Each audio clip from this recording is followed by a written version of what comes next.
Todas as emissoras de televisão que você vê, todos os jornais que você lê estão contando a mesma história, que a invasão da Venezuela pelos Estados Unidos é ilegal e que a prisão do Maduro é também irregular e que isso viola as regras do direito internacional e que os Estados Unidos deveriam ter pedido autorização para o seu Congresso, o que não foi feito. Eu vou te contar agora que isso é uma visão errada, que não é bem assim que a banda toca.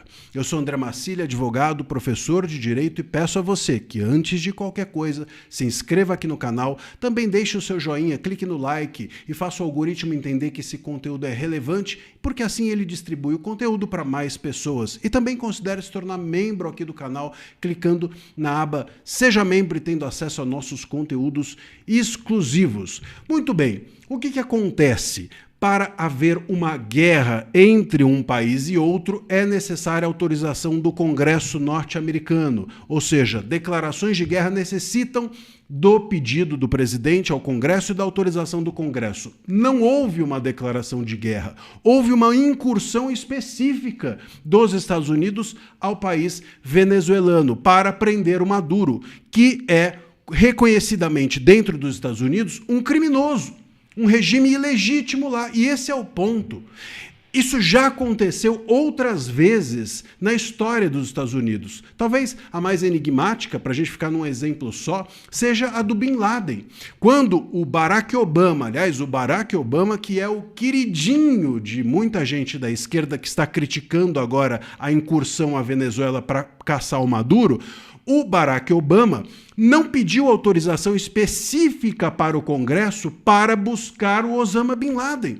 E ele foi lá e fez. Quem deu a ordem foi o presidente, não foi o Congresso. E aí ninguém falou nada, não é? Agora, alguém dirá para mim, pô, mas o Osama Bin Laden não era presidente de lugar nenhum. E esse é o ponto. Esse é o grande ponto. Por quê?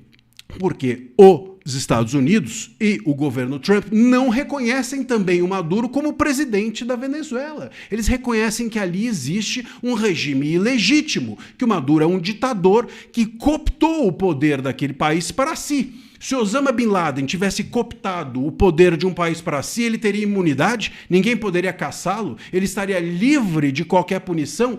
É isso que está em jogo, portanto, se o Maduro é ou não um regime legítimo, porque ele está sendo procurado por cometer crimes dentro dos Estados Unidos, dentro do território dos Estados Unidos.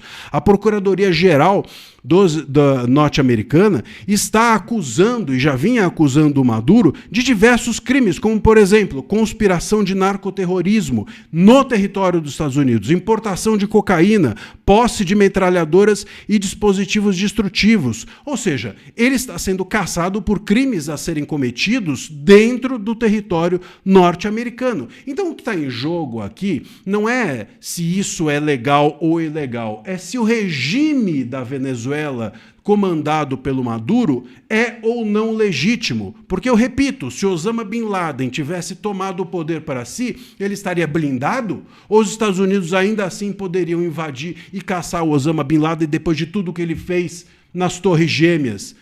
E no comando da Al-Qaeda? Poderia, não poderia? Pois bem, você não pode assumir o poder de um país de forma cooptada, de forma corrupta ou ilegítima, como uma forma de se blindar, de se proteger para sempre. E é essa a concepção, então, dos Estados Unidos. O Maduro fez isso, cooptou o poder para si e, com isso, ele poderia se blindar? Não, ele não poderia se blindar. Portanto, ao não reconhecer que o Maduro é o presidente da Venezuela, ao não reconhecer o governo do Maduro como um governo legítimo, os Estados Unidos sentiram a vontade para ir lá e buscá-lo, sem precisar de autorização, porque não era uma declaração de guerra. Então, o Congresso norte-americano não precisava autorizar. E aí, então, a esquerda, ou muitos canais, emissoras e jornais que têm dito que isso é ilegal, estão dizendo, portanto, por trás da sua afirmação está dito que o regime do Maduro era legítimo,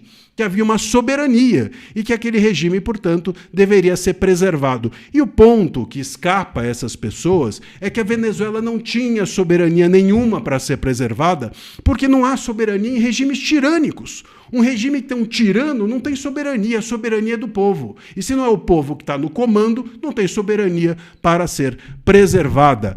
O resto, tirar o Maduro do poder, é que dá ao país agora, a partir de então, a possibilidade de ter soberania.